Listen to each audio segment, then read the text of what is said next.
Thank you. That's done. Okay, you're all very welcome. Welcome to Scottsdale Big Book Study, where we will study the Big Book of Alcoholics Anonymous. Today is the 7th of October 2023. My name is Audrey Ann and I'm a recovered compulsive overeater from County Meath in Ireland, and I'll be your host for today's study. Our co-hosts are Maria F., Dottie S. and Veronica C. If you have any questions during the meeting, please contact either myself or any of the co-hosts by private message in the chat function. The chat function will be disabled until 5 minutes before the Q&A session. Please note that the speaker, Harlan G, will be recorded for the duration of the study. However, the question and answer sessions which follows will not be recorded. We ask if you can please to make sure that you keep your microphone on mute at all times during today's study, and also please turn off your video if you are exercising, eating, or if you need to step away from your screen for any reason. During the meeting, we will post a link to our 7th tradition. This money goes towards the co-host, the cost of the Zoom account, the cost of uploading the recordings. And we also send contributions to Intergroup, Arizona Serenity in the Desert, and World Service Organization. We will post a link to the previous week's recording also, and you can click on this by the link in the chat function. And I will now hand you over to Harlan G. Thanks, Harlan. Thank you very much, Audrey, and thank you to everyone who makes this meeting possible. It is not just me. I'm what you see, I'm what you hear, but there are many, many people behind the scenes that keep the Zoom room going. People, the people that moderate, the people that handle the Q&A at the end. There are just a whole host of people that are just instrumental in keeping this going. I'm glad to be here this morning. I am so happy. When I missed 3 weeks, I think, of it. I was hospitalized, and then there were 2 weeks after my hospitalization where there was no way I could have done this. I could not have sat in this chair for any length of time, that's for sure. And I could not have, I didn't have the energy. I had maybe 15 minutes of energy and then I would be out like a light. So there was no way I could have done that. But anyway, I'm here now and we're going to talk about the chapter to employers. We're not going to obviously cover the entire chapter this morning, but just to give you a little background. This is the only chapter in the Big Book of Alcoholics Anonymous besides the doctor's opinion. So this is one of two. The doctor's opinion was written primarily by Dr. William Duncan Silkworth, and this chapter is written by Hank Parkhurst, not Hank Parker, not Hank Parkoff. It's Hank Parkhurst. And Hank Parkhurst had a lot more to do with the formation of this book, the printing of this book, than anyone else besides Bill Wilson. This is the only chapter in the book where the word God is not mentioned.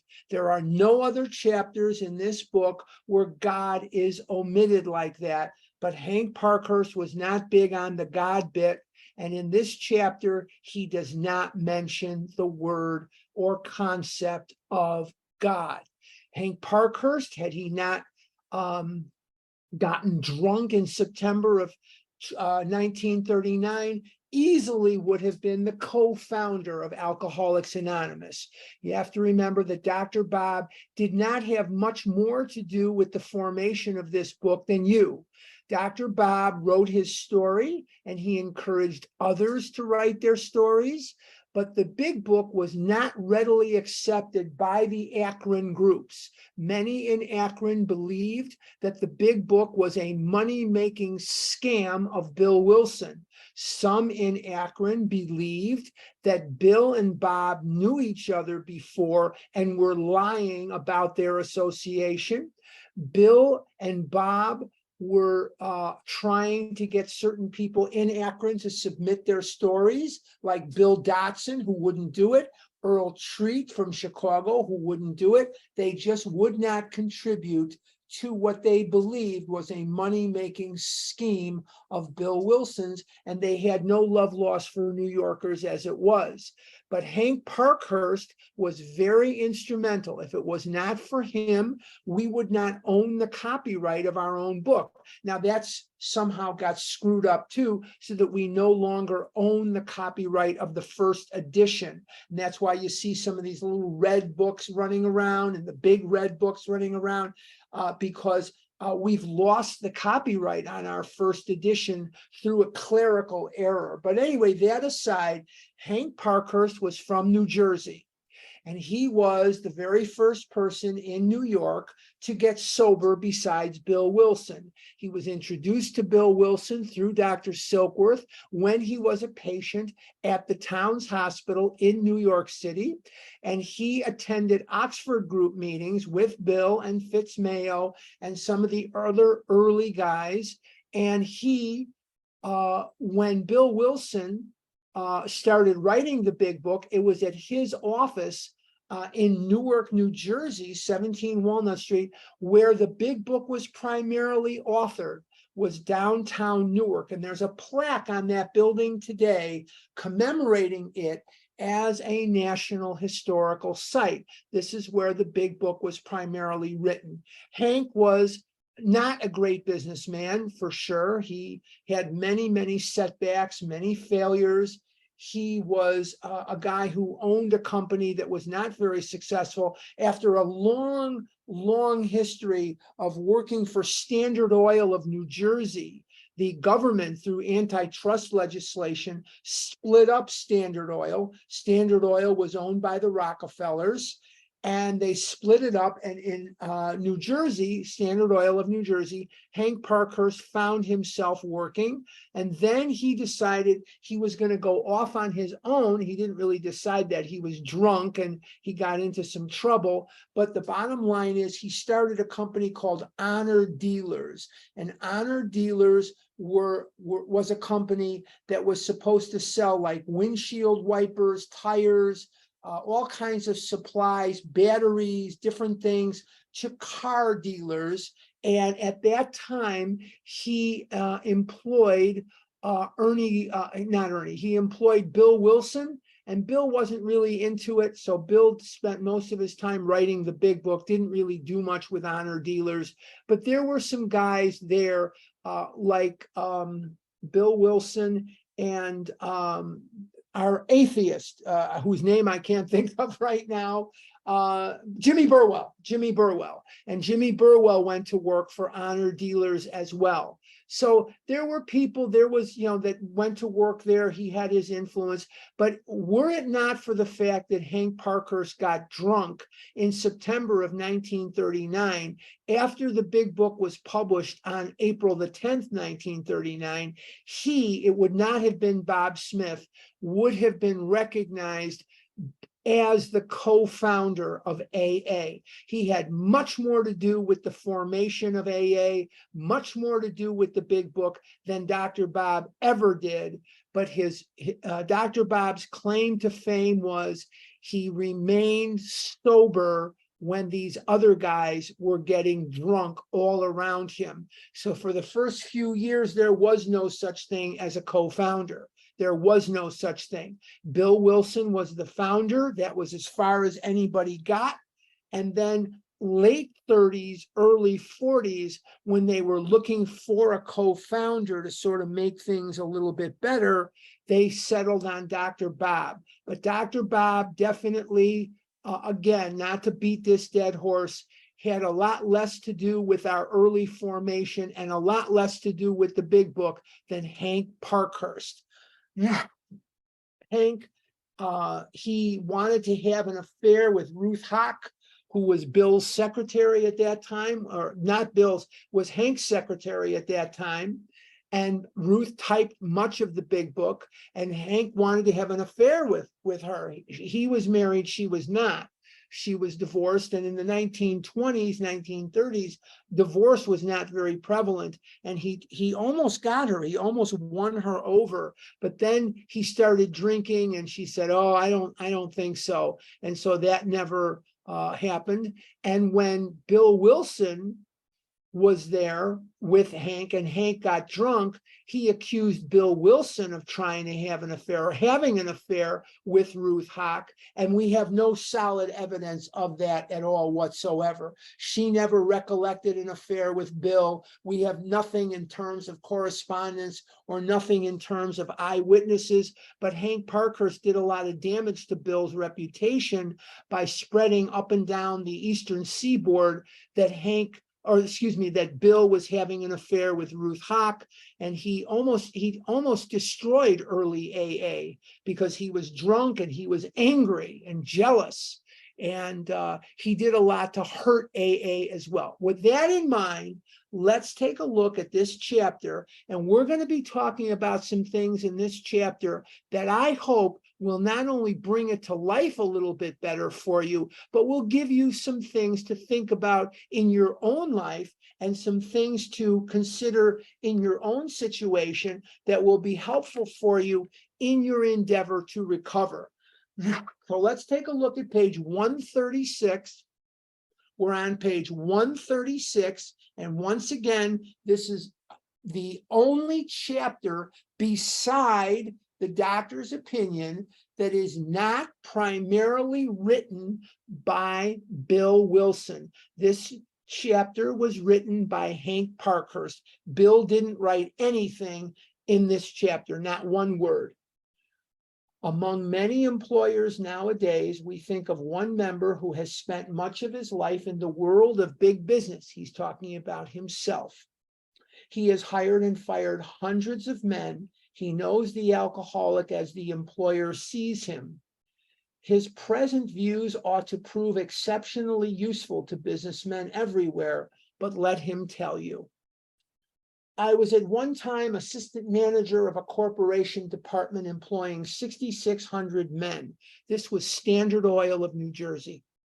One day, my secretary came in saying that Mr. B insisted on speaking with me. I told her to say that I was not interested. I had warned him several times that he had but one more chance. Not long afterward, he had called me from Hartford on 2 successive days, so drunk he could hardly speak. I told him he was through, finally and forever. My secretary returned to say that it was not Mr. B on the phone, it was Mr. B's brother, and he wished to give me a message. I still expected a plea for clemency, but these words came through the receiver. I just wanted to tell you Paul jumped from a hotel window in Hartford last Saturday. He left us a note saying you were the best boss he had ever had and that you were not to blame in any way, end quote. Another time I opened a letter which lay on my desk, a newspaper clipping fell out.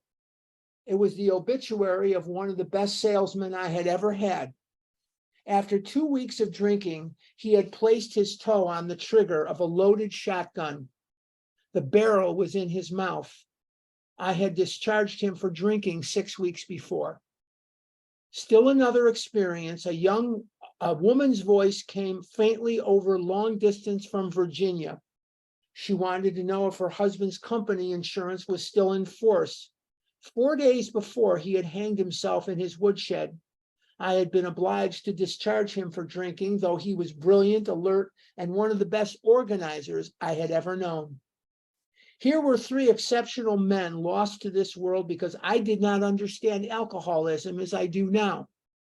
What irony! I became an alcoholic myself, and but for the intervention of an understanding person, Bill Wilson, I might have followed in their footsteps. My downfall cost the business community unknown thousands of dollars, for it takes real money to train a man for an executive position. This kind of waste goes on unabated. We think the business fabric is shot through with a situation which might be helped by a better understanding all around. Now we're going to stop right there, and we're going to talk about the theme of what we have been looking at. We're going to talk about loss. You see, when we come in here, a lot of times we think that this is about weight and food. And it is about so much more than weight and food. And some of the most brilliant words I've ever been exposed to are these. The saddest words of tongue or pen are these few words, it might have been. The potential that we all have is great. Many of us are extremely talented, brilliant, capable people. And many of us have been very, very successful. But I do know this, not just in my life, but in the lives of everyone whose story that I know, is an alteration in path that happens as the result of this disease. There is a path correction, and it never goes north. It goes south mostly, and sometimes in a best case scenario, a little east or a little west. Oh, the dreams that we could have had. Oh, the dreams that I had as a young man. I had dreams of being a teacher. I had dreams of rising above the poverty that I saw in my home. I knew that I tested well in school, but I never did well because I didn't do homework, and I wasn't attentive, and I was too pent on eating and not pent enough on doing homework and getting good grades. I had dreams just like everyone else. I had dreams that were never, ever fulfilled. Now, a lot of people out there have dreams that are not fulfilled too. But the reason mine were never fulfilled is because of this evil illness. The things that I wanted for myself, I had to settle for something completely different. I will never find out that a girl in high school or college had a crush on me. I will never find out what it's like to have that summer fling, or to have that one night stand, or to have that, that youthful passion. That ship has sailed. I will never find out what it would be like not to work when I'm 69 years old, because I pay the price every single day for the fact that I sell on a telephone instead of having a real career that I might have had if I didn't have this evil and corroding eating disorder. I will never know what it's like to go to the prom, or to go to homecoming, or to be the love of someone's life, or something like that. That's done with. That's done. It's over. And it's like a wound in my soul. The embarrassment and the shame that I felt at the hands of this disease from an early age on. I don't think I was put on this earth to break furniture, but I did. I don't think I was put on this earth to be the fattest person in the environment, but I was. I don't think I was put on this earth to be the butt of jokes, but I was. I don't think I was put on this earth to be alone, but for so long I was. Now, you may be thinking as you're listening to this, why is he complaining? Why is he belly aching and engaging in self-pity? Because what I want to bring out as enthusiastically as all the losses that I had and continue to suffer the pain of, there are great gains. That God, when he moved into my life, helped me to rise above myself and my disease. And as the disease creates the self-loathing and destroys everything in its path, the recovery encourages. The recovery is full of love. I today am dating an absolutely fantastic person. My bills are paid. My credit is good. Did I do as good as my friends? Not in the financial area, certainly not in romance until lately. But what I can tell you is I certainly have wonderment in my life. I am with an outstanding human being, dating a fantastic human being, just amazing. I can't even get over how unbelievable this is. I'm not alone. I have God with me. Even when we're apart and we live in separate states, even when we're apart, we're together in my head and in my heart. I have good friends. I've had a decent life. I'm at the end. I'm 69, but I'm going to live until I die. I'm going to live until I die. I am not just going to lay down and roll over and die. I refuse to do that. I don't have to roll over and die. And so, as horrible as the disease devastated my dreams and devastated my life, the recovery brought things into my life that can only be described as miracles. The miracle of the person I'm with, unbelievable. The miracle of being able to walk. Now, yes, I like walking 3 miles a day, and I like it when, I can finish in a timely fashion. But I walked a mile this morning, and you know what? It took me a long time. I don't even want to tell you that it took me 42 minutes to walk a mile. God, I'm embarrassed by that. It's horrible. But you know what? I've got a hematoma in my hip, and I finished the mile. And you know what? My bills are paid. And you know what? I'm alive, and I'm in recovery. And I didn't wake up this morning with that horrible, nightmarish self-loathing of what the hell did I eat yesterday? And oh my God, am I going to get diarrhea? And oh my God, am I going to get a stomach ache and a sour? I didn't wake up this morning with any of that hanging over my head.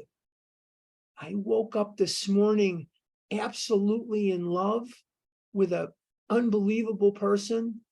I woke up this morning liking myself, trusting God, leaning into recovery, doing service, and having service done for me. This is the most magnificent way of life imaginable. There is no way of life greater than this. And yes, as we've talked about in other chapters, there are certain things about my life that I wish were different, but that's part of the human condition. Nobody gets out of here not wishing certain things were different. Nobody lives their life without that certain tinge of, I wish this or I wish that. Nobody does. And so we're like other people in that. Now, before we move on in this chapter, I want to just remind us all of something. I'm in recovery, so sometimes I see things or I speak from the standpoint of someone with 24 plus years of abstinence and in good recovery. There's 130 of you here, 129 of you here. Some of you are not in recovery. I just want to remind you that if you're here, there is a way out. You don't have to give this disease one more dream or one more second of your life. I gave this disease decades of my life. I don't have to give this son of a bitch one more second. I don't care if you're 8 or 80. I don't care if you're anorexic. I don't care if you're bulimic. I don't care if you're morbidly obese or whatever you are. You are a child of the universe, no less than the trees and the stars. You have a right to be here. Fight for your life, and you will see miracles beyond your wildest dreams. And if you walk to God, He will run to you. If He did it for me, He'll do it for you. Because you are His precious child. Don't think that recovery is for the privileged or that recovery is for the few. We're not the Marines, the few, the proud, the Marines. No, it is for anyone and everyone who works for it. We are not privileged people who are in recovery. We are just the people that do the work. Like my friend in New Jersey says, South Jersey, my friend Kim, she says, we're sorry you didn't get any results from the work you didn't do. I like when she says that, but the bottom line is you do the work. You test God. You test God and you see where God is lacking. You will not be able to see where God is lacking. There are miracles out there. And there are miracles for me and there are miracles for you. You don't have any reason to believe any different at all whatsoever, because there isn't a person that I've ever seen in my 44 years of being in these rooms. 44 years I'm in these rooms. That's a long time. I'm here almost half a century, for crying out loud. I came in here when I was 24 years old. 24 years old. I came in as a pisher. I was a putz, a pisher. And I looked down at my shoes the entire meeting, and I was scared to death of you. And they were hugging, and there was girls there, women there. They were hugging and they were holding hands. Freaked me out. And you know, meetings were much bigger then. And the reason that they were bigger then is because of the active treatment centers. One of the reasons that meetings got very small in OA is because of the insurance companies pulling the funding on the treatment centers. And when the treatment centers went the way of the dodo bird, our meetings went from 150, 200 people, 75 people to 7 or 8 or 9, almost overnight, because the treatment centers were pumping so many people into our meetings. It wasn't even funny. You'd go to some of these meetings, at least in Chicago, and there'd be 2 buses outside, 2 little school buses, one from the one treatment center and then one from the other treatment center. And they would come in and they would, you know, populate the meetings. So we had greeters, huggers, treasurers, secretaries, I mean, for every meeting. And when you share at a meeting then, you couldn't do it from your seat. You had to stand up and you had to go to the front of the room. Every meeting was theater style. Everybody sat facing the front. And then if you shared, then you went up to the front of the room. You'll see a lot of that if you come to the OA birthday. In order to share, you're not going to be able to do that from your seat. You're going to have to line up and go to the front of the room. So the OA birthday, which is coming up January 12th, 13th, and 14th, which I highly recommend. I will be there, and I know that there'll be maybe 1,500, maybe as many as, you know, God knows, hopefully 2,000, I don't know, but there's going to be a lot of people there. You're going to have an opportunity there to see some of the things that you really should see. But you'll see that at the birthday, which I highly recommend, again, oabirthday.com, OA birthday, or go to OALAIG. OA stands for Overeaters Anonymous. LA stands for Los Angeles. IG stands for Intergroup. OALAIG. Click on that, and then you can register like that too. But the OA birthday is a good example of very big meetings, very big, you know, population, and you have to go to the front to share. What was my point on that? Oh yeah, I just wanted to plug the birthday. So that was my cheap commercial during the middle of our little big book study here this morning. I like to plug the birthday. But anyway, that aside, so we have these losses that we have. And when we go through Bill's story, which we'll be doing, you know, in a while, not today, obviously, but we're going to look at how Bill goes from a very self-confident person. We're going to look at how Bill goes from a person who believes that he's going to be a captain of industry to a person who's contemplating suicide.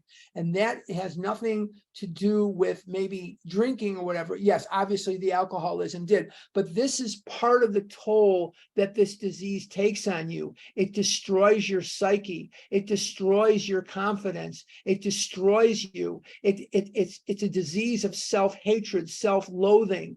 You deserve not to hate what you see in the mirror. You deserve not to hate what you see when you look at yourself. You deserve to love yourself. There's two permanent relationships in a life.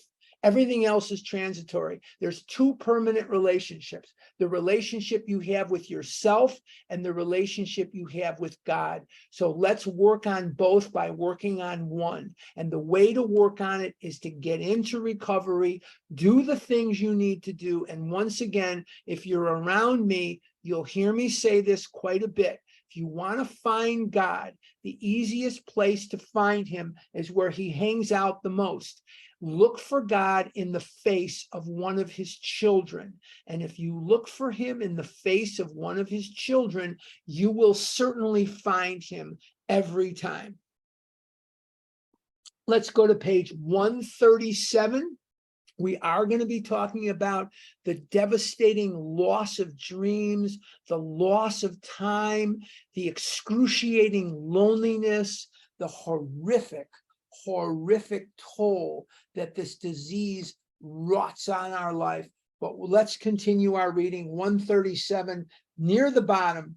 Nearly every modern employer feels a moral responsibility for the well-being of his help, and he tries to meet these responsibilities. That he has not always done so for the alcoholic is easily understood. To him, the alcoholic has often seemed a fool of the first magnitude because of the employee's special ability or of his own strong personal attachment to him. The employer has sometimes kept such a man at work long beyond a reasonable period. Some employers have tried every known remedy. In only a few instances has there been a lack of patience and tolerance. And we who have imposed on the best of employers can scarcely blame them if they have been short with us. Here, for instance, is a typical example. An officer of one of the largest banking institutions in America knows I no longer drink. One day he told me about an executive of the same bank who, from his description, was undoubtedly alcoholic. This seemed to me like an opportunity to be helpful, so I spent 2 hours talking about alcoholism, the malady, and described the symptoms and results as well as I could. His comment was very interesting, but I'm sure this man is done drinking. He has just returned from a 3-month leave of absence, has taken a cure, looks fine, and to clinch the matter, the board of directors told him this was his last chance. Now let's take a look at what that paragraph signifies. We've talked about the loss of this disease. We've talked about the devastating loss of this disease. Now we're going to talk about something else. We're going to talk about the monolith of the denial that we face with ourselves. This executive is talking about denial. He has said that this alcoholic, he has been told this is his last chance, so that's it. Were that it were so simple. So we've talked about loss. We've talked about lost dreams. We've talked about the lost time. Now we want to talk about denial. And this chapter, a lot of this chapter is about denial. We have to look at our lives. Are we at or approaching a healthy body weight? Are we doing our steps? Are we doing what our sponsors have told us to do? Are we avoiding doing what they've asked us not to do? Are we conducting ourselves in a way that if everything we said and did yesterday, everywhere we went yesterday, was on the front page of the Chicago Tribune, are we okay with that? Because if we're not, something is wrong.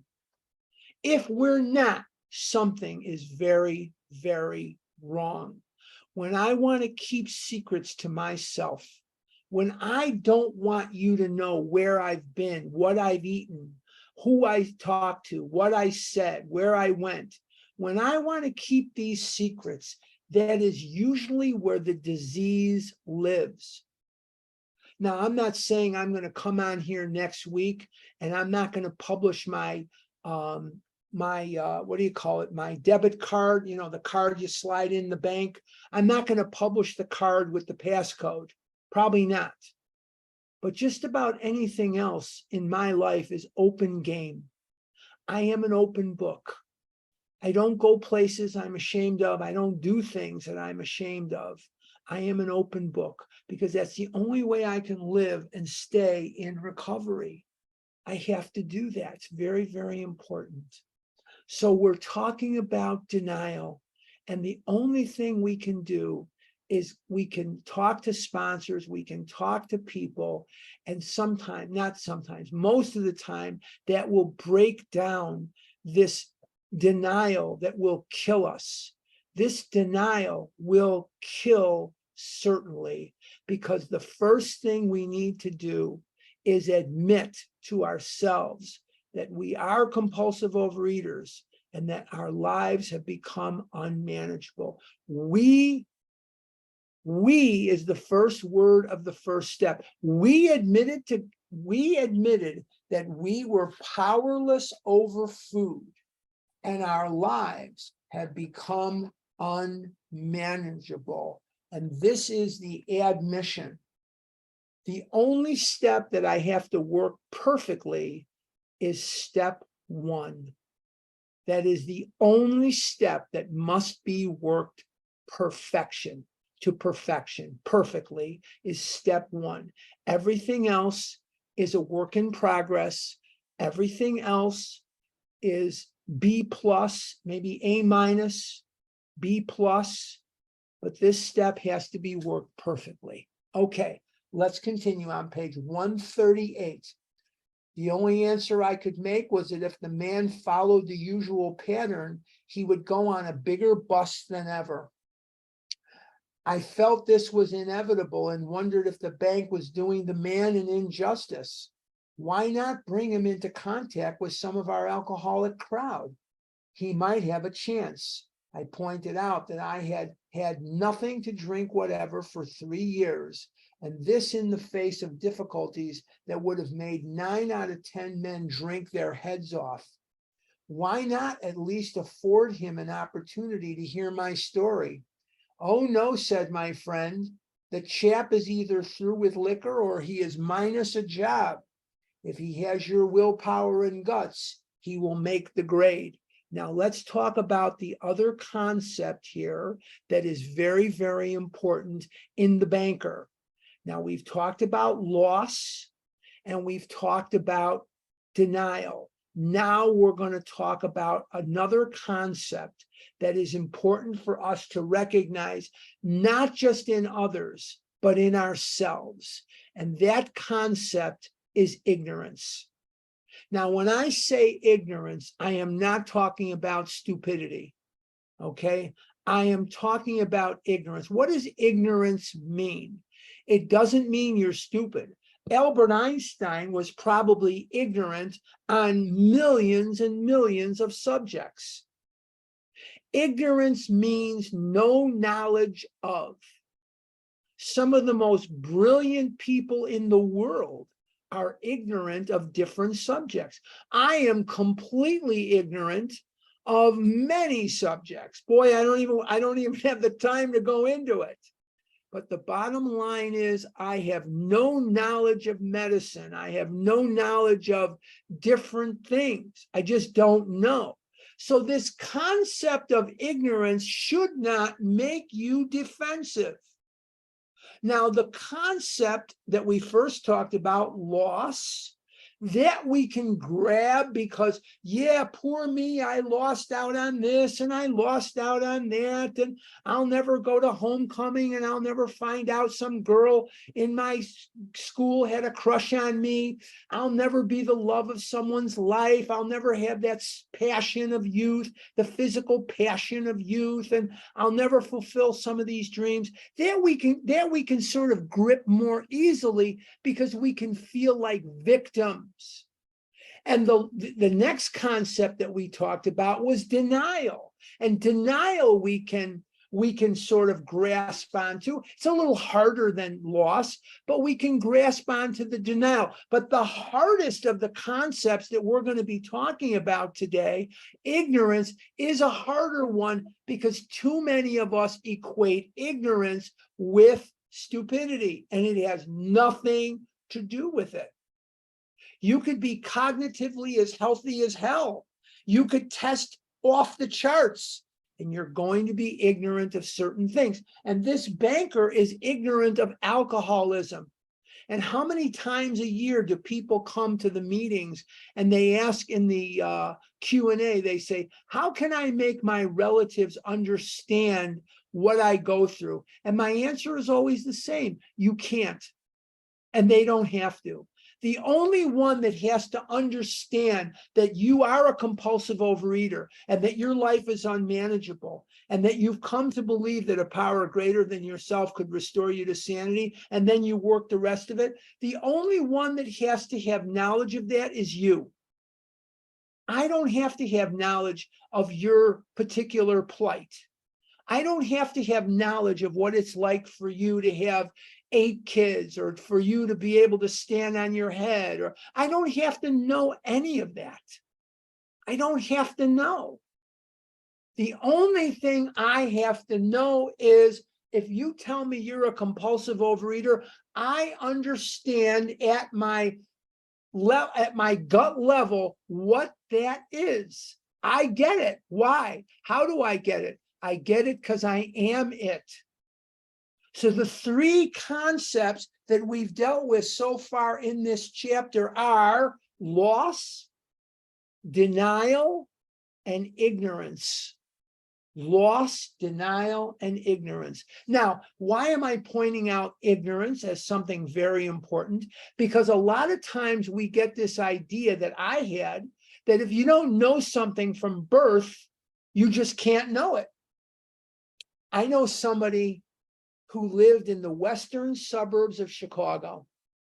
And this was a person who went to a parochial grammar school. And they went to a secular high school. And when they were in their secular high school, they had a teacher in geometry. And this teacher taught this person a lesson that if you stay with this, and you keep working it and don't get angry at yourself, don't get frustrated at yourself, you will master geometry. And this particular person got an A in geometry because they did what the teacher told them to do. Now, this teacher is our instructor today because I am here to tell you that if you keep working your steps, you may not be an authority on the big book. You may not be a historian of the big book. You may be, you may not be, but you don't have to be. All you have to know is that you have an allergy of the body and a twist of the mind that separates you from the normal temperate eater. And as long as you know that, you will hopefully take the necessary steps to recover. And that recovery becomes impossible for you unless you do the work. It is not about figuring it out. It's not about knowing it. The only thing you have to know, the only thing you have to be devoid of ignorance on is your own condition. So of the 3 things, loss, denial, and ignorance, the one thing that will clear all of it up, because God makes it easy to recover, He makes it easy to recover. You want to clear them all up? Work the steps. Work the steps. Forget about everything else. Forget about understanding it. When I say ignorance, I mean of your own condition. You don't have to be the world-renowned authority on the history of AA. You don't have to be the world-renowned authority on food. You don't have to be the world-renowned authority on anything. All you got to know is that you are different from your fellows. The idea that somehow, someday, the alcoholic will be able to enjoy and control his drinking is the great obsession of every abnormal drinker. When will I be able to eat pizza again? Not today. Maybe tomorrow, I don't know. But if I'm going to eat pizza, I'm going to Chicago. I'm going to Gino's East. I ain't eating the pizza here in Arizona. That would be terrible. I don't know. I've never had it, but I don't think the pizza here can compare to Gino's East. That I can tell you in Chicago. That I'm going to stake my reputation on. It cannot hold a candle to Gino's East. So I would be on the next plane for Chicago. But the bottom line is that I can't eat it today. Why not? Because it will destroy me. It will destroy me. Now, is knowing that pizza going to destroy me, is that enough to keep me from eating it? Absolutely not.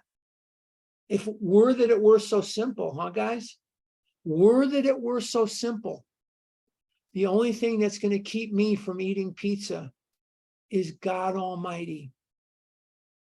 The only thing that's going to keep me from wanting pizza is God Almighty.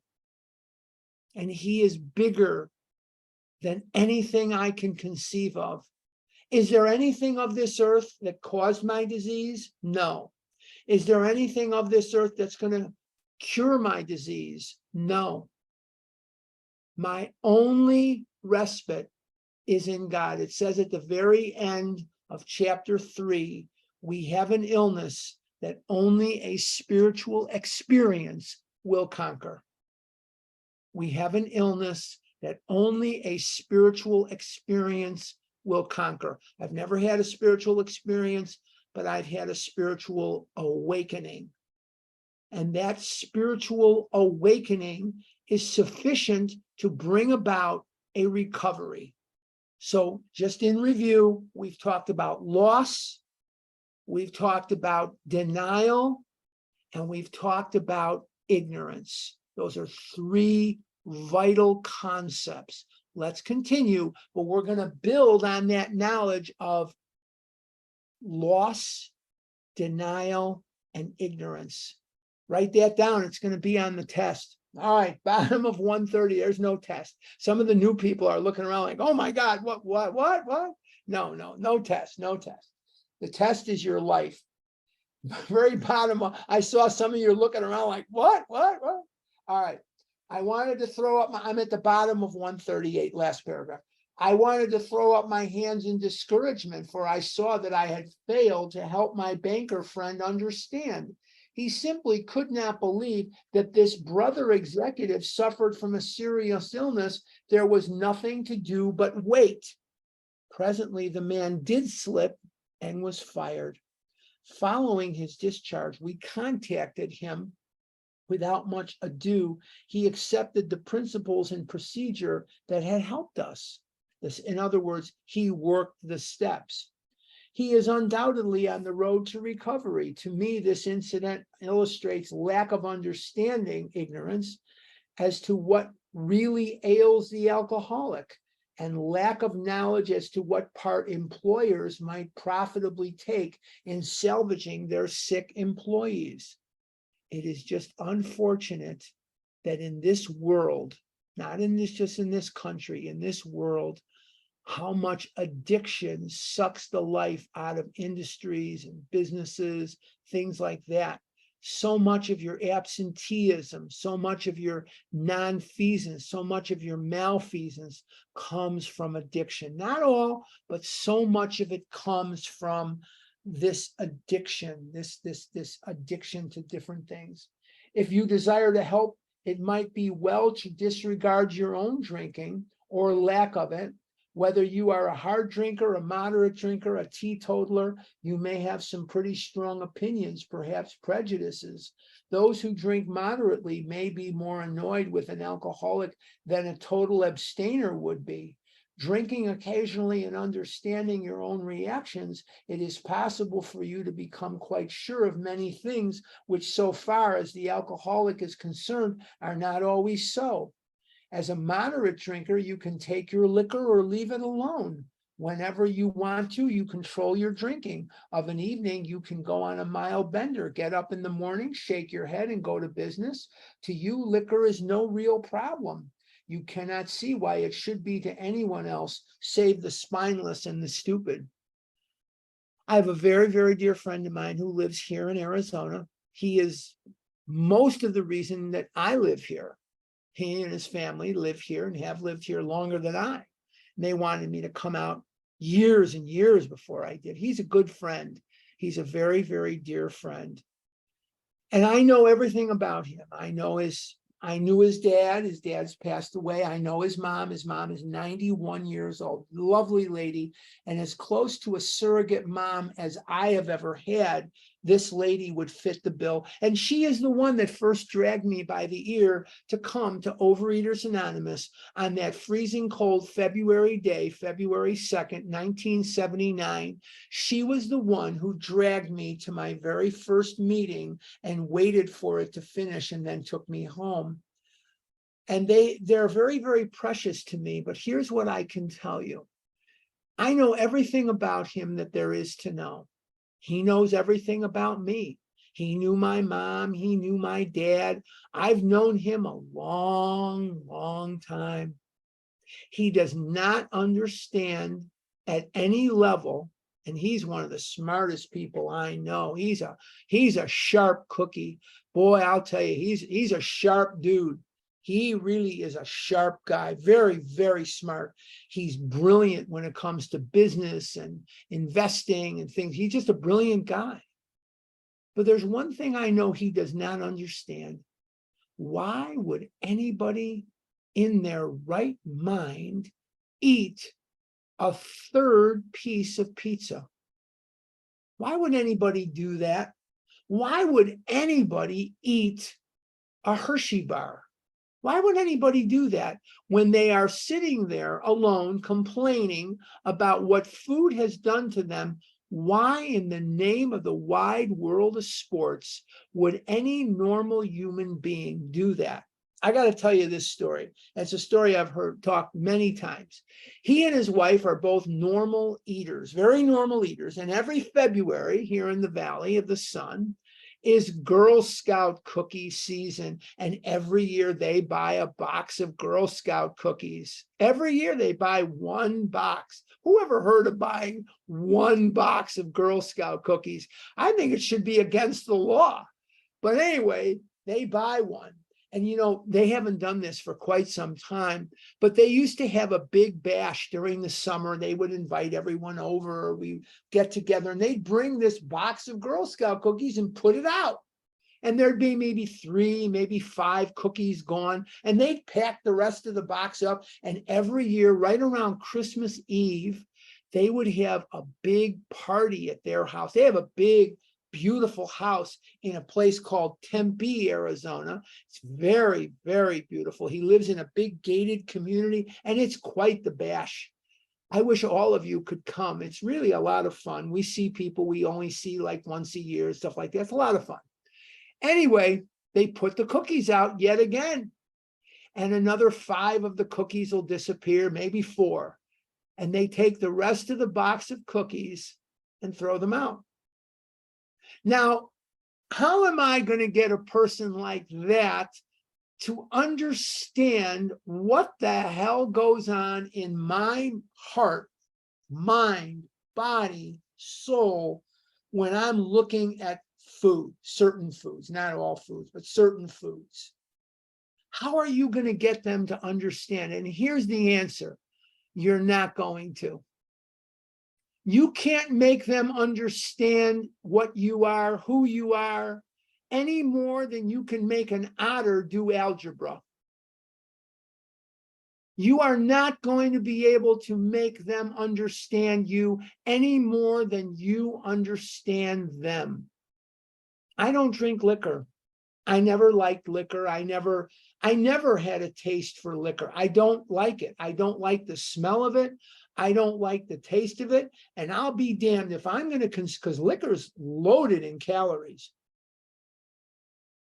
If I'm going to drink something to get myself feeling good, then damn it, let it be chocolate milk or a McDonald's milkshake. I sure as hell don't want to drink liquor. If I've had 10 drinks of liquor in my life, that's a lot. And I probably never finished one of them. I don't like liquor, don't like the taste of it. Sure as heck don't like the smell of it. Don't have any desire to drink liquor. And I may be the only person you know that I've never smoked a joint in my life. I was about 10 years old. I was visiting my friend, David, and he lived about a block from me in Chicago. And his sister, when she was at Mather High School in Chicago, she was the it girl. She was the head of the cheerleaders. She was the it girl, very much the it girl. And she came home one day and she was with her friend in her bedroom there. And we were watching Clutch Cargo or something, or Bozo, not Bozo, Bozo's on at noon. We were watching cartoons or something in Chicago, and they came out and they just ripped everything right out of that cabinet, man. They just ripped food you wouldn't believe.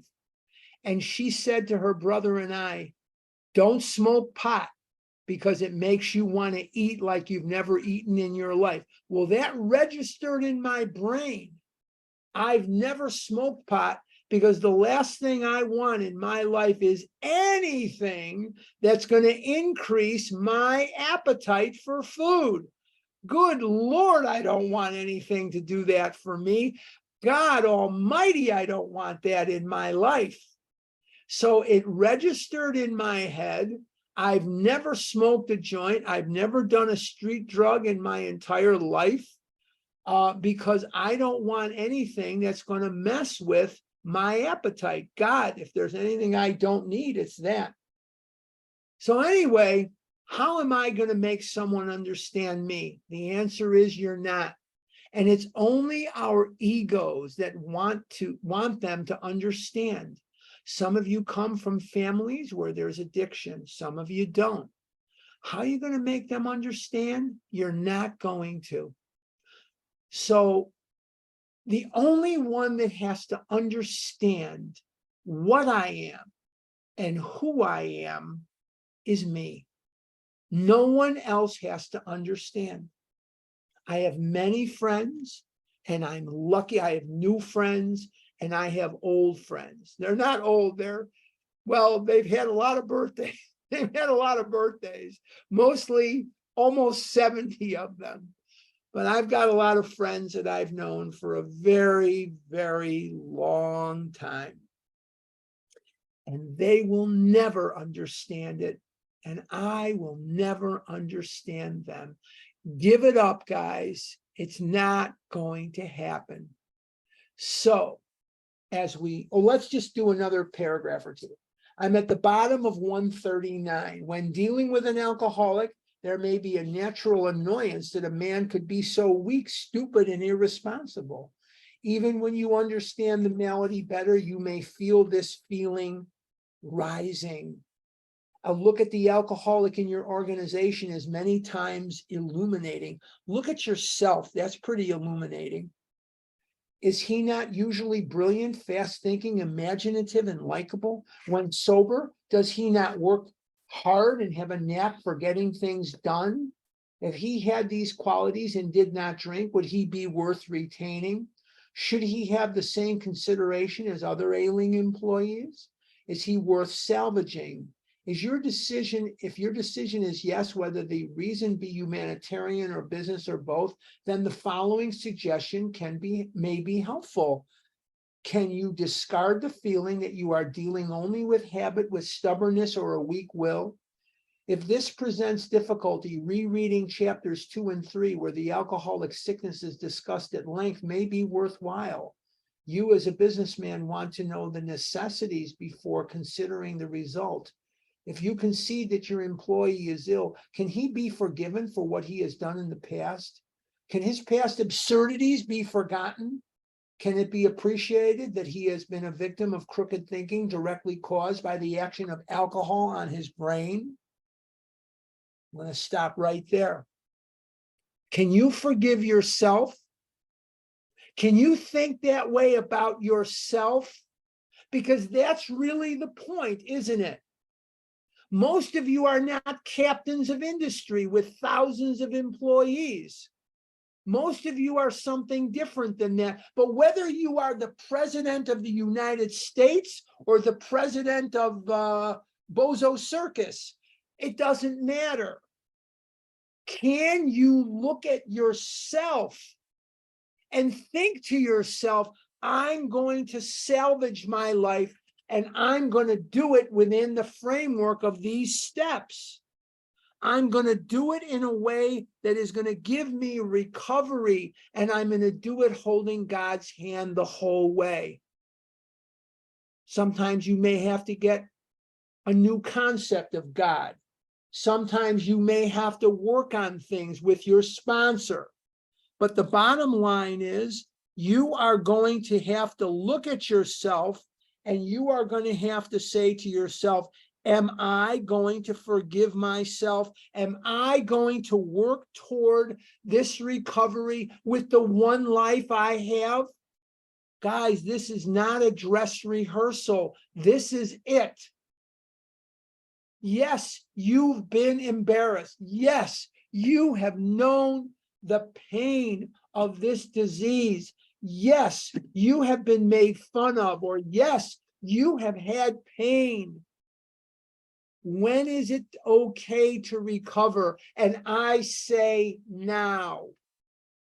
And the three concepts that we are dealing with in this chapter are apropos not just to others, because as I've said, most of you are not captains of industry, nor am I.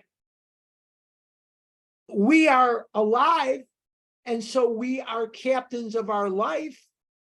The first one being loss. Can I get over the loss? I have to work on this every day. I feel inadequate at times because I haven't had the experiences that other people around me have had. Can I forgive God? Can I forgive myself? And can I get past it? The loss, the denial, and the ignorance. The loss, the denial, and the ignorance. So what are we talking about? What draws loss, ignorance, and denial together? And that is pain. Many of you have suffered tremendous pain, disgrace at the hands of this disease. Can you forgive God? Can you forgive yourself? You are not a bad person. You are a sick person. And as a sick person, you are going to eat food that you'd rather not eat in amounts you'd rather not consume because of your physical allergy and your twist of the mind. Time is going. My fall the other day on September the 12th really drove home that you don't know what tomorrow brings. You may think because you're young that you have all this time left and that someday you're going to do this and someday you're going to do that. Well, let me tell you something. When they come and get you for the big meeting in the sky, nobody's going to clear it with you first. When they took my mom, nobody asked my permission. When they took my dad, nobody asked me for my permission. They just took them. Before I turn it back to you, because I'm noticing the time, and thank you guys for coming, Before I turn it back, I just want to ask that if you asked a question last week, hang back, let people who did not ask one come forward. Number two, no food questions. I'm not going to take